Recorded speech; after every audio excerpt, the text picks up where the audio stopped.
Esta história inicia na cidade de Jakarta, capital da Indonésia. Durante uma viagem de ônibus, um adolescente pensativo chamado Haka desenha em seu caderno. As pulseiras em seu pulso começam a se contrair, apertando seu braço.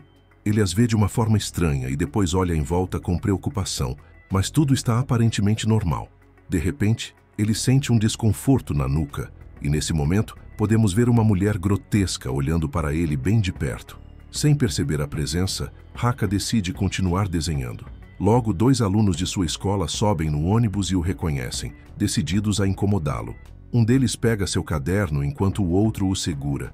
Eles começam a ver seus desenhos e zombam dele, porque ele faz esboços de fantasmas. Incomodada com a situação, uma senhora se levanta e o defende, afastando os assediadores e devolvendo o caderno para Haka. Ele agradece e se senta novamente. Ao fazer isso, suas pulseiras se contraem novamente, e ao olhar para frente vê o fantasma de uma mulher. Ele então desce do ônibus e caminha para casa. Sentado em seu quarto, ele sente novamente um desconforto em seu pescoço. Ele decide buscar um pouco de água, e enquanto bebe sentado em sua cama, algumas gotas de sangue começam a cair do teto em sua bebida. Ao se virar, ele vê algumas pernas apoiadas em seus ombros e, de repente, o fantasma do ônibus aparece em sua frente, suplicando para que ele a ajude. Logo, somos levados para uma cena de crime na floresta, onde a polícia encontra o corpo de uma mulher, que pertencia ao fantasma do ônibus. Na cena seguinte, vemos alguns adolescentes comemorando um aniversário. Depois de tirar algumas fotos, uma das convidadas, chamada Vanessa, decide voltar para casa. Enquanto caminha em direção ao seu carro, ela para ao ver uma das fotos de aniversário que lhe foi enviada, se deparando com uma jovem aterrorizante em sua frente com uma máscara ensanguentada. Horrorizada, Vanessa começa a recuar e não percebe quando um carro se aproxima em alta velocidade e a atropela, enquanto os outros aproveitam a festa sem ter ideia do que aconteceu. A aniversariante começa a olhar as fotos que tiraram e percebe que ao fundo havia uma menina de máscara, mas ao se virar e olhar novamente, a menina desapareceu. No estacionamento, podemos ver Vanessa em seus últimos suspiros. Na cena seguinte, vemos Haka recebendo uma mensagem ameaçadora de seus colegas. Cansado dessa situação, ele liga para seu tio, Ajat, para dizer que decidiu deixar Jakarta e voltar para Bogor, aparentemente cansado de tantas visitas de fantasmas em seu quarto. Dentro do ônibus a caminho de sua cidade natal, suas pulseiras contraem avisando-o da presença de um espírito. Ele olha para cima, conhecendo uma velha, mas logo percebe que ela só queria uma pulseira que estava no chão, e Haka prontamente lhe devolve. Ao fundo, uma estudante começa a rir da situação, fazendo ele se sentir envergonhado.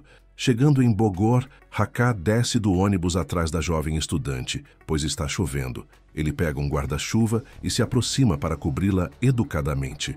Os dois seguem juntos até um prédio onde ela agradece a gentileza. De repente, um carro passa por perto molhando Haka, e ao se virar, fica surpreso que a garota não está mais ali. À sua frente, ele vê uma barraca de comida e percebe que a jovem está sentada ali. Ele se aproxima e pergunta à vendedora se tem algum banheiro para trocar a roupa molhada. Como o banheiro é longe, ele resolve trocar a roupa ali mesmo, pedindo para a estudante servir como uma barreira. Após isso, os dois começam a conversar sobre o clima chuvoso e a vendedora chega trazendo um café quente. Haka pede que ela traga um café para sua amiga, mas ao olhar de volta percebe que ela já sumiu. Surpreso, Haka percebe que suas pulseiras estavam contraídas. Então ele se levanta para ver a garota andando na chuva e desaparecendo, enquanto ela sorri para ele. Quando chega na casa de seu tio, ele o recebe lhe dando as boas-vindas e logo começam a falar de seus ancestrais xamãs.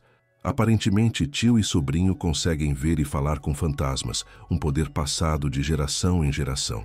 Já em seu quarto, Haka abre um baú abaixo da cama e nele contém alguns recortes de jornais sobre o acidente de carro de seus pais. Na manhã seguinte, Haka está a caminho de sua nova escola. Enquanto ele estaciona sua bicicleta, suas pulseiras se contraem e, ao se virar, ele vê a estudante fantasma do ônibus. Ela está animada em vê-lo novamente, porém, ele decide ignorá-la para evitar problemas. Ele é apresentado à sua nova turma pela diretora, que lhe diz para sentar-se ao lado de uma garota chamada Sônia. Porém, ela rejeita essa ideia, alegando que aquele lugar era de sua falecida amiga Vanessa. A diretora insiste para que Haka se sente naquela cadeira, contrariando Sônia.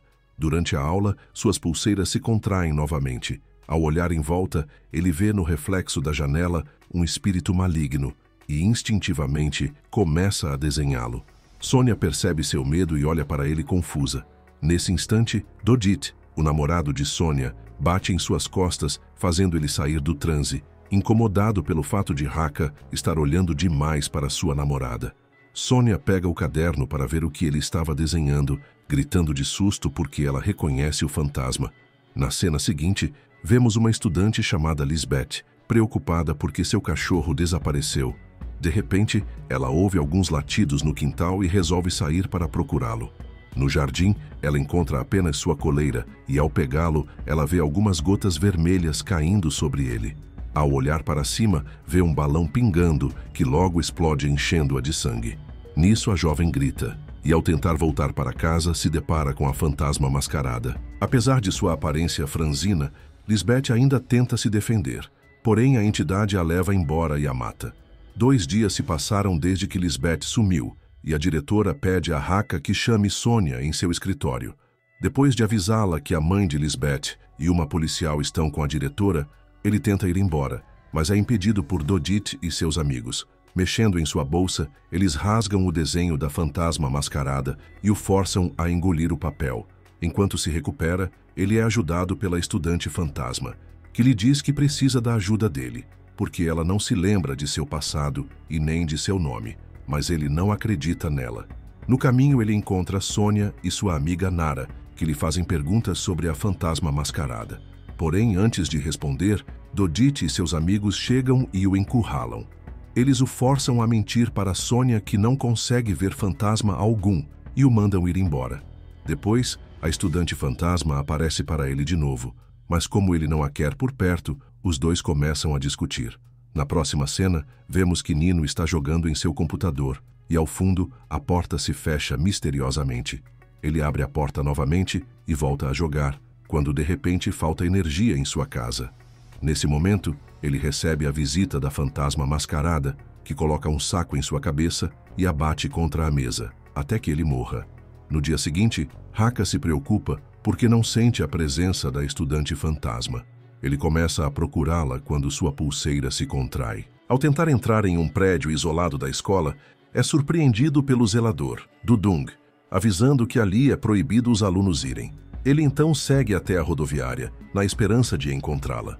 Ele a vê dentro de um ônibus vazio e tenta se aproximar para conversar.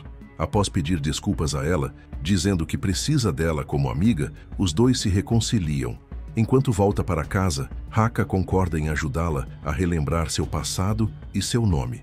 No quarto de Nino, seus amigos decidem ver se ele gravou alguma coisa no computador e se surpreendem quando ouvem ele falar as palavras fantasma mascarado. Já por outro lado, Haka não tem opção a não ser levar a estudante fantasma para sua casa, avisando seu tio que ela não vai ir embora enquanto ele não a ajudar.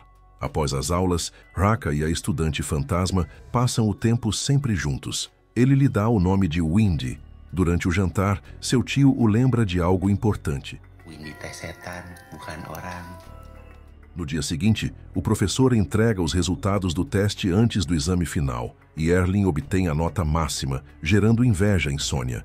No intervalo, Haka tenta intervir ao ver Sônia e seus amigos humilhando Erling, sendo obrigado a beijar os sapatos de Dodi para que eles a deixem em paz. Naquela noite, Romy entra furtivamente na escola em busca das questões do exame final. Ele acaba fazendo barulho ao se esconder, alertando o zelador, que inspeciona a sala e, não vendo ninguém, o deixa trancado no laboratório. Felizmente, ele consegue escapar, conseguindo obter as perguntas do exame final e tira fotos delas para enviá-las aos seus amigos, que sequestraram Erling para que ela possa responder às perguntas do exame para eles. Romy tenta sair da escola sem que o guarda o veja e se esconde no banheiro.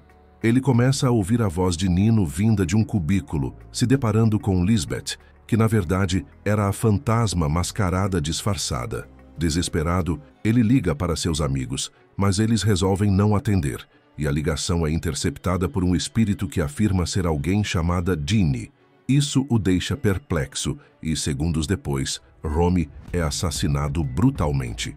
No dia seguinte, durante o exame final, enquanto Sônia e seus amigos trapaceiam na prova, as pulseiras de Haká se contraem de repente. Seu lápis começa a se mover e só quando ele olha para cima, vê que a fantasma mascarada está movendo o lápis, o fazendo se assustar quando tenta atacá-lo. Ao chegar em casa, Ajat lhe pergunta se alguém chamado Ginny estudou na escola. No entanto, ele ainda decide investigar. Na manhã seguinte, com a ajuda de Erling, Haká descobre que na biblioteca há uma revista escolar onde Ginny aparece. Então ele procura a revista e confirma que Ginny é Windy. Nesse instante, suas pulseiras se contraem e a fantasma mascarada aparece em sua frente e tenta atacá-lo. A entidade parte para cima de Haká, tocando suas pulseiras, e se queima. Nesse momento, a máscara do fantasma cai de seu rosto, revelando que era Windy, e surpreso, Haká fala com ela, mas a entidade grita e desaparece.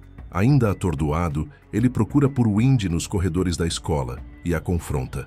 Ao revelar a sua verdadeira identidade e que seu nome é Ginny, ela começa a se lembrar de seu passado. Ela sofria bullying de Sônia e seus amigos e os denunciou à escola. Mas quando souberam da denúncia, tudo piorou. As meninas começaram a bater nela, e embora tentasse fugir, era difícil se defender de muitos. Em um dia na escola, Ginny foi humilhada em sala de aula, e Sônia a transformou em sua escrava, forçando-a a usar uma máscara. Dodit a ameaçou, dizendo que tornaria a vida dela e a do seu pai um inferno se ela os denunciasse novamente. Enquanto isso, seu pai Dudung, o zelador da escola, sofria porque não podia fazer nada para protegê-la. Certa noite, enquanto seu pai dormia, devido à pressão de Sônia e seus amigos, ela foge de casa em meio a uma noite chuvosa. Seu pai a encontra em uma parada de ônibus e a manda voltar. Porém, ela foge e, sem perceber que um ônibus estava passando, é atropelada em um trágico acidente que acabou com sua vida. Ao voltar para o presente, Haká fica chateado por tê-la ajudado, mas Ginny nega ser a fantasma mascarada. À noite, seu tio diz a ele que talvez não seja Ginny quem comete os assassinatos. Ele explica que um demônio de duas caras pode possuir espíritos que guardam ressentimentos e rancor. É por isso que esse demônio consegue dominar Ginny para vingá-la. Mas para que isso aconteça, alguém vivo teve que invocá-lo. Isso faz com que o demônio tenha controle tanto do humano quanto do espírito. Na cena seguinte, vemos Dodit em seu banheiro. Ele é atacado por alguém encapuzado, mas consegue se defender, fazendo com que o intruso se machuque e vá embora. Após se recompor, ele liga para Sônia dizendo que não existe um fantasma mascarado, mas que era o Sr. Dudung esse tempo todo. Então ele vai buscá-la para irem juntos à escola para enfrentá-lo. Voltando para Haká, ele acredita que a única pessoa capaz de invocar aquele demônio é o pai de Ginny. E Ajat se lembra de que uma noite Dudung foi procurá-lo, dizendo que aprendeu magia negra para conseguir ver sua filha novamente. Haká, então, decide ir à escola para conversar com ele. Quando está prestes a sair, algo cai no chão, revelando um caderno onde tem o desenho de uma garota pensativa, levando o caderno consigo. Enquanto isso, na escola, a diretora acaba se tornando a próxima vítima do fantasma mascarado. Sônia e Dodit chegam à escola, e os dois entram no galpão abandonado em busca do Sr. Dudung. Sônia insiste para que vão embora, mas acabam ficando trancados no galpão.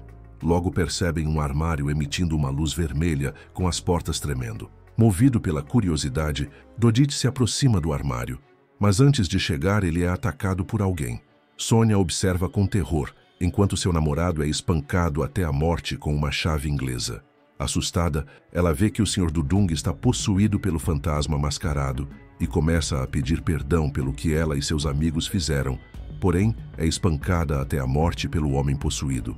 Ao chegar na escola, Haká entra no galpão e, conforme vai caminhando, encontra os corpos dos alunos que machucaram Ginny. As suas pulseiras se contraem ao notar o armário vermelho nos fundos. Ao abrir, descobre o corpo de Ginny cercado por objetos satânicos. Em suas mãos, ela tem uma foto escolar, o que significa que o demônio vai matar todos eles. Ajat decide ajudar Haká, recorrendo aos seus poderes de xamã para fazer isso. Voltando para Haka, ele vai até a quadra de basquete, onde um grupo de alunos foi chamado pela diretora. Ao vê-los, ele grita para que saiam rapidamente, mas subitamente as portas se fecham. Em meio à confusão, Nara consegue sair do local e começa a correr pelos corredores, sendo surpreendida pelo Sr. Dudung, que consegue pegá-la e, possuído pelo fantasma mascarado, a mata com uma tesoura. Na quadra de basquete, as luzes se apagam e os estudantes começam a ser encharcados com gasolina. O Sr. Dudung aparece, possuído pela fantasma mascarada que grita que todos merecem morrer. Então ele joga um isqueiro, mas Haka consegue agarrá-lo no ar. A fantasma tenta atacar Erlin, mas Haka a bloqueia com o braço, colidindo com as pulseiras e emitindo um poder que empurra com força a pessoa possuída para trás, expulsando o demônio do corpo do Sr. Dudung e deixando apenas o espírito de Dini possuído. Haka começa a dizer que ela não é ruim o suficiente para querer matar seus amigos, mas apesar disso, o demônio tenta atacá-lo. Nesse instante, Haka mostra a ela o caderno que encontrou. No passado, Haka desenhou Dini quando eles eram crianças. Ele entrega o caderno para ela sem o desenho estar pronto, mas ela o manda ficar com o caderno e entregar para ela quando terminar de desenhá-la. De volta ao presente, Dini recupera o juízo, dando tempo para Haka se aproximar dela e tirar a máscara. Se ela eliminar o rancor que sente, ela conseguirá se libertar do demônio. Nesse momento, todos os alunos lhe pedem perdão e, sem dizer uma palavra, abre as portas para que todos possam sair. Então Haka a abraça e, sem dizer nada, coloca uma de suas pulseiras nela, fazendo-a queimar. Ele diz a ela que a pulseira irá protegê-la e que deve lutar contra o demônio. De repente, Dini cai no chão e, quando Haka se abaixa para ajudá-la, é ferido nas costas pelo demônio mascarado. Seu tio chega a tempo para ajudá-lo, lançando um feitiço na faca e a joga para Haka, conseguindo atacar o demônio e o destruindo. Após isso, mesmo sentindo muita dor, ele pede a Dini que é hora dela ir para casa, enquanto se lembra dos bons momentos que ambos passaram juntos. Ela devolve a pulseira para Haka, se despedindo dele e de seu pai, desaparecendo no ar. Depois de um tempo, Haka e seu tio estão no cemitério. Ele deixa 2 retratos dela emoldurados no túmulo de Dini. No final do filme, vemos que as pulseiras se contraem, um sinal de que Dini está lá, em algum lugar. Obrigado por assistir o vídeo até o final. Se gostou, se inscreva no canal e curta o vídeo para não perder os próximos.